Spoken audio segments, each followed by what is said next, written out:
ખરેખર ન્યૂટનનું એપલનું વૃક્ષ ભારતમાં છે?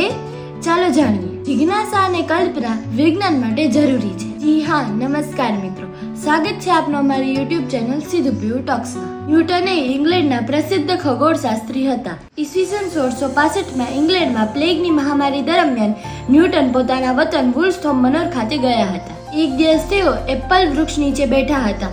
તેમને સફરજન નીચે પડતું જોયું અને તેમના મનમાં વિચાર થયો કે સફરજન નીચે કેમ પડે છે, તે ઉપર આકાશમાં કેમ નથી જતું. ત્યારથી તેમણે ગુરુત્વાકર્ષણ બળ વિશે વિચારવાનું શરૂ કર્યું. પછી તેમણે યુનિવર્સલ લો ઓફ ગ્રેવિટેશનનો સિદ્ધાંત આપ્યો, જે મુજબ પૃથ્વી દરેક વસ્તુને પોતાની તરફ આકર્ષે છે. શું આ સફરજનનું વૃક્ષ આજે છે?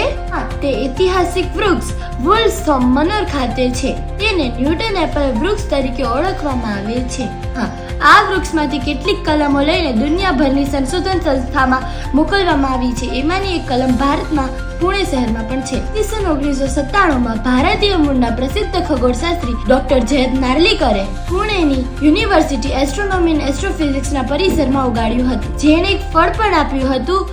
પણ પુણેની આબોહવાને કારણે 2007માં તે નાશ પામ્યું. આ હતી ન્યૂટનના વૃક્ષની વાત. તમને કેવી લાગી કોમેન્ટમાં જરૂરથી જણાવજો. નમસ્કાર.